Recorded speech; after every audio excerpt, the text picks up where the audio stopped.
Hey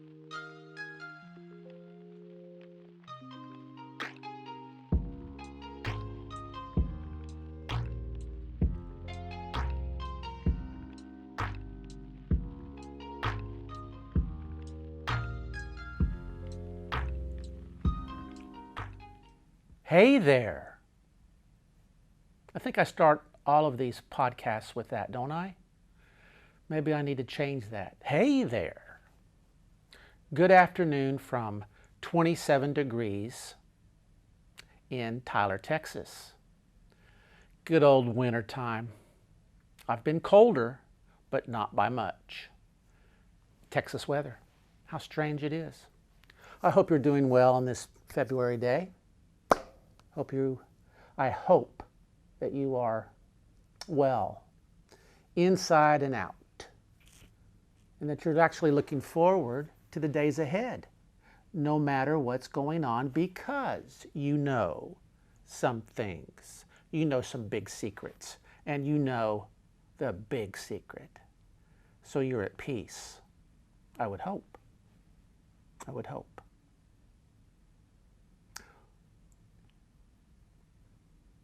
What's the hardest thing that you've ever gone through?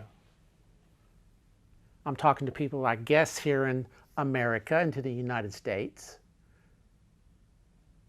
What's the hardest thing that you as an American have ever gone through? Is it something to do with politics? Probably not. Now, if you lived in a foreign country and you went through a revolution, or you went through a purging, or you went through a real dramatic time where there was lots of political abuse of a physical nature, you might have that as your answer. That might be the hardest thing that many have gone through. But here in America, what's the hardest thing you've ever gone through? And you say, what's he going to say? Because he's going to talk about the hardest thing that he's ever gone through, because I asked you a question, but I have to wait for a response. I could only imagine. I think the hardest thing that I've ever gone through, and that would include my life on the line several different times, with my mortality looking at me square in the face, that could end at any moment. No, not those times. Those times were real and sudden, but it's not those times. The hardest thing I ever went through personally was a heartbreaking experience for me, and it's called a divorce. So for me, not necessarily for you, for me it was a divorce that rended me. I'm not doing a victim thing here, just saying it literally, in actuality, took me out. I was numb. I was done. I was unmovable. In other words, I was, for many, many days, weeks, months, and in a real sense, years inside. So I want to say that it was a rending experience. Now, put that aside for a minute, but even though let's not put that aside. Let's continue from that, because this is actually the beginning of a story that I never thought I was going to put on the camera as far as a podcast, but it's come back to me a couple of times recently that I needed to re-examine that because of how the lesson in it for me, and maybe it would be helpful for you for an observation standpoint. Because I consider that through this very embarrassing time, this very embarrassing experience for me personally that happened,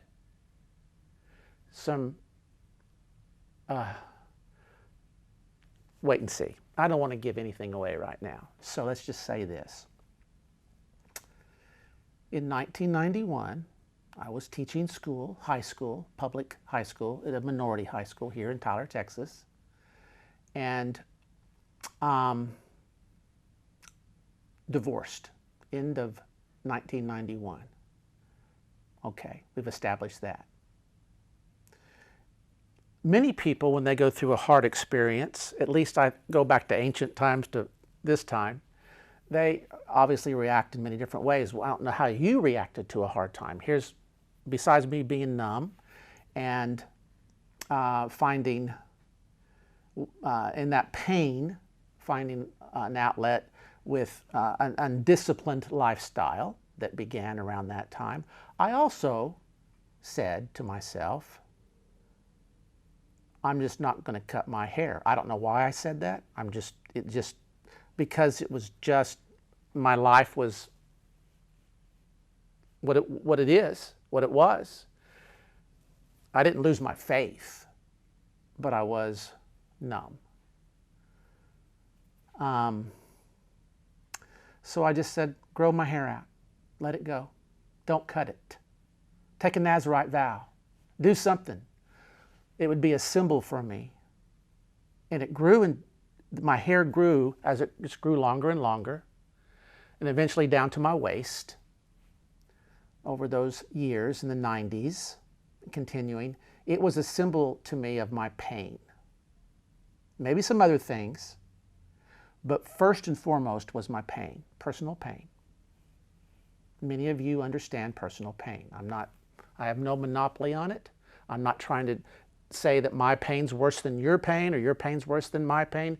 It's just simply my pain. Now, that said, I was living, going along in my pain. Doing some good things, teaching, counseling people that I know, just even in my pain, even in my undisciplined lifestyle, because my faith was still there and the love was still there. End of 1999 rolls around, late November 1999, getting close, a month away from the millennium. My phone rings. My phone rings in my apartment. I'm by myself. It's about 5 in the afternoon. I pick up the phone. Hello? Statue? It's an old joke with my sister and I. Hello? And the person said, hi, my name is such and such, I can't remember, and I am a producer for the Oprah show. I'm like, what? What is this about? And so this producer says, one of your good friends had sent us a letter with your picture and a story about you, and we have chosen you to be on the Millennium Makeover Show on Oprah, so that you can cut off your hair and begin the millennium anew. You know, you can be whoever you want to be. And she was just all excited telling me. And I'm like, what? Who is this person? So I politely said, no, thank you. And she said, oh, please. And she gave me these great reasons why I should, the adventure of it all. And I said, yeah, I appreciate that very much, but I'm going to have to decline. No, thank you. Bye. Well, it wasn't but an hour and a half later, a knock on my door. And those friends, I know who they are now, good friends, said, can we come in? I said, yes. So they came in and go, you're going to get a phone call in 30 minutes at 7 o'clock. Somebody called us, this producer, and I went, so you are the culprit. And I wasn't in a bad mood or anything. They said, oh, please, John, please, John, please, John. So anyway, phone rings at 7. They're sitting there. I said, hello. And what happens is peer pressure. I let myself be talked into going on the Millennium Makeover Show. So I went on. Okay, yes, it all happened. They sent a camera crew to my classroom in the high school, got permission, filmed me in class, talked to some teachers about long-haired Johnny, all that stuff. Flew me up to Chicago, got me a limousine, took me to a nice hotel, got me ready for the Millennium Makeover. So I did the Millennium Makeover. Even had, when they did my thing, there was myself and several others. I was the Caucasian. There was an Italian man and African American man, black man. So the three guys were, I represented the Caucasian race, I guess. I don't know. Anyway, I was the token Caucasian. So that all happened. Tyra Banks cut my ponytail off. Just kind of a, you know, I was kind of like just in the stunned mode, and going, okay, just go with the flow, go with the flow. This is an adventure. I like adventures. So she even said when she cut off my ponytail, they slicked it back and they had it right there, and she goes, okay, you ready? And I said, yeah, I'm ready. She had it all slicked. She got the scissors out, and she suddenly says, don't you kind of feel like Samson right now? I was like, I didn't know she was going to say that. And I said, well, I guess so. Won't you go ahead and be Delilah? She went, I saw her in the mirror, and she was like, okay, baby. And she stripped it off, held it up. Like, ah!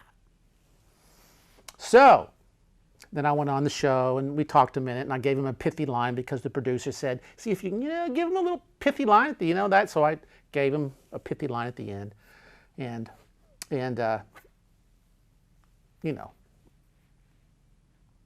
left the next day. Come on back to Texas. So they had it on the TV and all that. So did all that. Had short hair, and I was very content with that. I was like, that was my experience. Got back to Texas, did all that.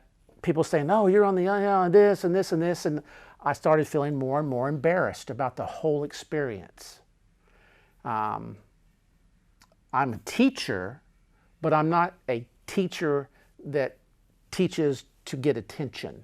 It's just my nature to teach and to talk and to listen and to be involved and to discern and just teach. So that all happened. So here we are where we are now. Not now, then. So after it's done, I get this attention around town and from people and this, and there is a likability about that within a person to say, look at the attention I'm getting. But that kind of attention for me, I can truthfully say, there was a moment and there were times where I just enjoyed the whispers, and I could tell people were talking, and I'm like, yeah, that was me. And I'm like, but that's not me. At that time, I would think those things. I'd go, they're just something I'm just not, this is just not, these clothes don't fit right.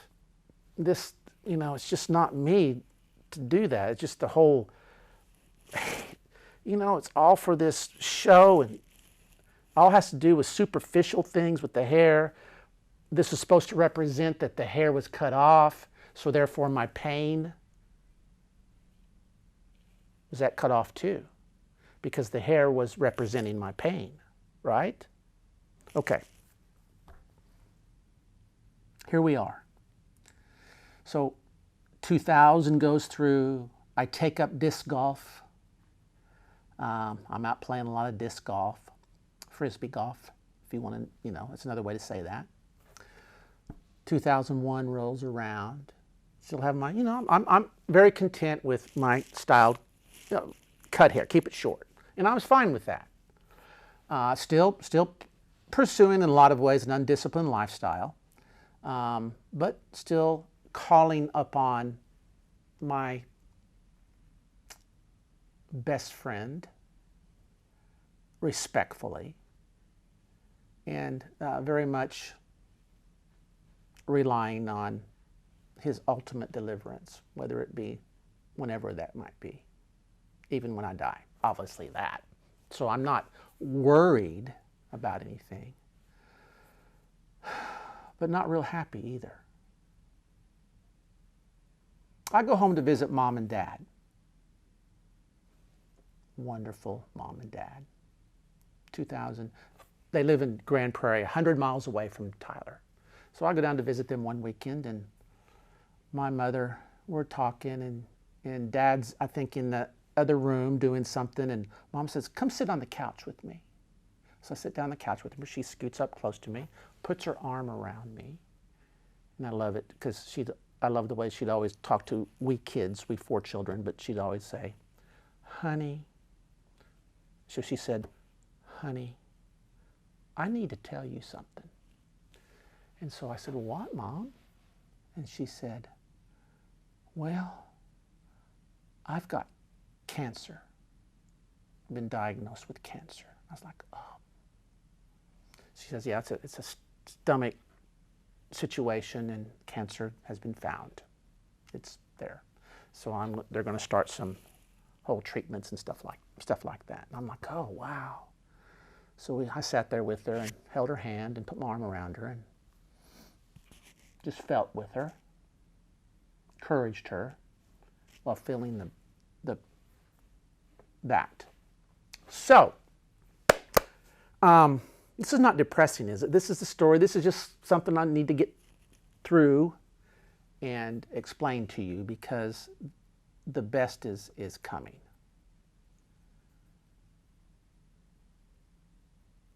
So I came back to Tyler. Month later or something, went to visit Mom and Dad again to see them. Hung out with them for a while. So in that month, I knew what I was going to do, and now you can guess too. When I saw Mother again, I sat her on the couch and I said, honey, she would just smile so big when I do that. I said, I have something to tell you. I said, I've been thinking about you and I've been praying for you, Mom. Asking for you. Here's what I've decided. Let me preface this. My mother never liked my long hair. All those 90s years, she might have figured out, she's very intuitive, but maybe the hair represented it, I don't know. But she always said, honey, you're just so much more handsome without all that hair. Oh, Mama. So, here's what I said to her. I said, honey, I've decided that I'm not going to cut my hair. I'm growing it back out. And she was like, well, I haven't told her yet. Why? And I said, when I take a shower in the morning or in the evening and I comb my hair out, I said, I'm going to think about you and you dealing with this situation in your body with the cancer, and I'm going to ask a blessing for you. And she went, oh, John? I said, yeah. So the hair, I let it go. She had her treatments. I let it go. Got longer and longer. And she's in heaven now, along with Dad. I will say this, the cancer wasn't the function, wasn't the disease, wasn't what happened for her to transition, for her when she died, when her body died, she died. It was something else. Some dementia and some Alzheimer's that was starting, but just she was almost 90 when she passed. That said, here's where I'm coming to in this. The hair was a symbol of pain for me in the 90s. And even afterwards, even in a way after I cut it, but that symbol was gone. And I was okay with it. Because who wants to have that constant reminder that I'm in pain? I'm in pain. That subtle reminder that that's what it symbolized to me. But when I grew it out and started in 2002, it wasn't grown out as the hair of pain.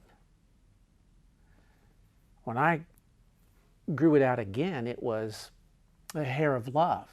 It was the hair of hope. It was good. It was good. And so to top this off, to kind of end this story, and I feel very self-conscious talking about hair, okay? All right? Remember what happened to Absalom, David's son? He was arrogant, had long hair. You know what he did? He rebelled against his father David. So he's fighting against David and other people, and what happens? He's riding through the trees, and his hair gets caught up in the limbs of a tree. And he's hanging by his hair, and he's killed. So I didn't want that to happen to me. So let that be a lesson to all you long-haired people out there. Don't rebel against King David. All right. So the thing here is with Mom is that her attitude suddenly changed. And I can remember sitting next to her on the couch. She liked to talk on the couch. And I can remember she never did this in the 90s. And we're a tight family. She, hugs and I love you, Mom. I love you, John. And our family's like that. Was very blessed. Am very blessed in that way. Very, very fortunate. What a gift. So I caught her. She had her arm around me. My hair was like this long, or maybe getting towards this longer. And she had her hand in my hair and was just kind of twirling it around, and she's talking to me, had her hand in my hair. Never done that before. Even when all that length that I had in the 90s, never, ever did that, not once. But now she had her hand in my hair, through her fingers, talking to me. So how about that? Because maybe she knew it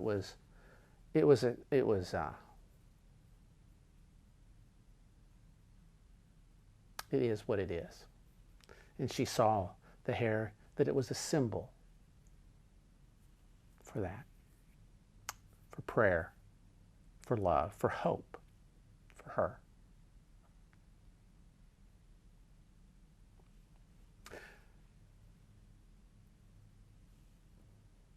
In 2006 rolls around, I get phone calls because apparently, this aside, Oprah had stated on her show, I found out through other people that told me, and I was just like, I never was an Oprah watcher. Nothing against the lady, but she lives in a bubble. And so is that she said, there are two failures. She said this on her show. There are two failures with all these years that we've done, these makeovers, is that there's two failures.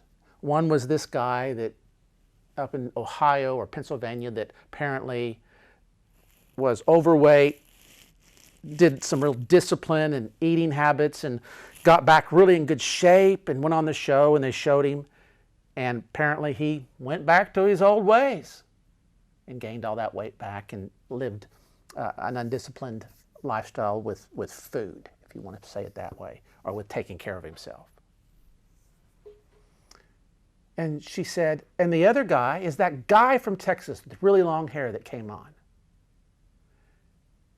He was going to change that hair. When we cut that hair off, we cut it, he's going to change, and it was going to really be a different attitude in the new millennium. And he just grew it back. Of course, she had no idea why. And she said, I'm disappointed. Sorry. When I heard it, I did kind of laugh. I did laugh. I said, wow. And it made me think. Made me think about what in the heck? Here's a woman who just didn't understand. She was still in the superficial in a real way. And I participated in that superficial. Very embarrassing. Yet, oh, by the way, so they called, left a message, wanted me to get back. The producers wanted me to get back with them. Left me 3 messages in 3 days. Please come back. We'd like to talk to you about maybe some things we would like to plan on the message. I don't want to go back. I didn't want to go back on do that. I learned my lesson. Hopefully, I did. So I just like, I just ignored all those 3 calls, and it stopped. I thought, okay, good. Quit hassling me. Let me alone. Leave me alone. And so that's just funny to me. If you want to compare people, Mom, that good woman who had so much love and mercy and grace for me, and good discipline too, I'd shave my head in a heartbeat if that symbol would bless her. Makes me just happy to think about. So to close this story out,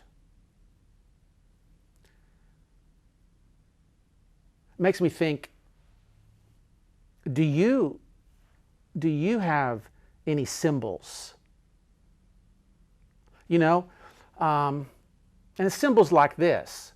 You know, in ancient times, something bad would happen. They'd sit on the ash pile. They'd tear their garments. That was a sign that they were in mourning or something terrible had happened.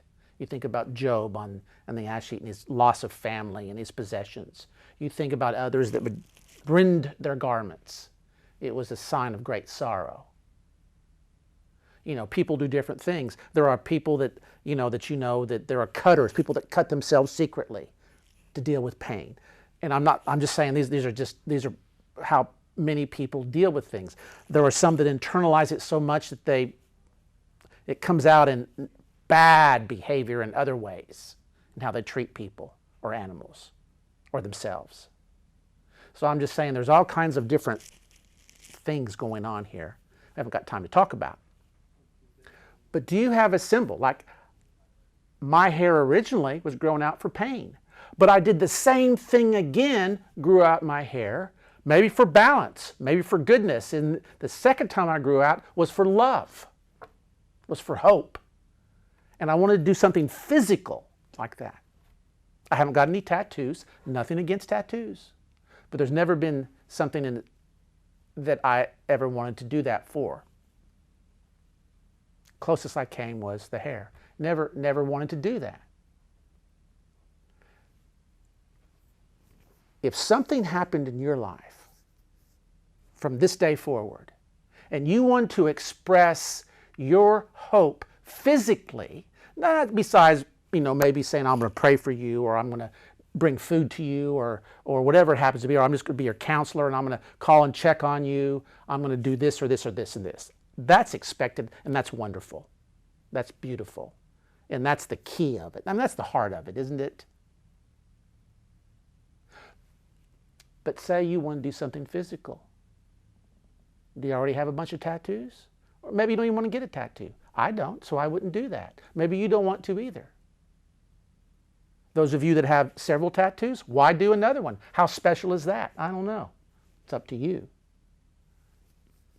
What would you do? Would you carry something with you? Would you put something around your neck? Maybe a special symbol? I don't know. I don't know what it might be. A ring? Next time you pierce your body, could you not do it for a positive reason? For hope? I'm gonna have a nose ring. Some of you girls maybe, I don't know. Pierce your nose because you are going to tell that person that you love, saying, I did this as a reminder that I'm thinking about you in this hard time. this difficult time. And when I see that nose ring, and I put that nose ring, or I have that nose ring, and I see myself in the mirror, I feel it, it's going to remind me of you, and I'll ask. I'll think about you. I might call you, and I might ask the healer or the deliverer about you. Maybe they're in jail. Maybe they're in prison for something they did, and you want to express that love to them. It could be a number of things. So what would you do? How would you do it physically if you could? Please think about that. Please think about that. It'd be great if you did. This is where I love to have conversation with people. Okay, I think I never keep a clock in here, but I feel like it's getting up to 30 minutes or so, so maybe I can shut this down a little bit, or stop. I don't like that word, shut down. Can stop with these thoughts in mind. Today's a little bit different in the experience world, but this is a part of the journey. This had an effect upon me. This, as I look back, the whole makeover was just so superficial for me. It wasn't me, but I did it. And I chose to do it. And I learned something about myself from that. And when I was called upon and left messages that if I'd be possibly interested in doing that again, it was a resounding no within me. It was like, no, not even a temptation to return to that world. You know? I was just a prop in that world of the bubble people, Hollywood people. People that live in a bubble. So, you want to keep away from those and not have them as your role models. You just don't want to. You don't want to. And I know you don't, because you are a mature person. You are an adult, and what we need these days are more adults in the room. Because you can have a lot of adults in the room and not have that many real adult, mature people in the room. You know what I mean. You be that adult, loving, caring, thinking, flexible, happy, joyful. Understand who loves you, really. Remember, I'm not religious. So I say that thing without the markings of religion. It's real. This is real. Who loves you forevermore? That's a truth. Now I can say, to end, I love you. I'm looking at the camera, but I'm thinking of faces that I see suddenly all in my head. Facebook faces, family faces, good friends' faces, a stranger's face. Thinking of people I saw outside in that room, a couple of people. You guys, you all, think about the question, what's your symbol of hope?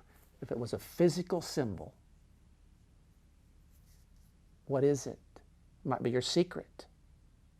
And if not, think about what it would be when suddenly someone you love, you want to express something to and show them physically. That will remind you daily to pray or to ask about them, to call them, to write to them. Something simple, I hope. So I'm going to say, I bid you adieu. Thank you for listening to this. It's good to be embarrassed. It's good for me. Love ya. Adios.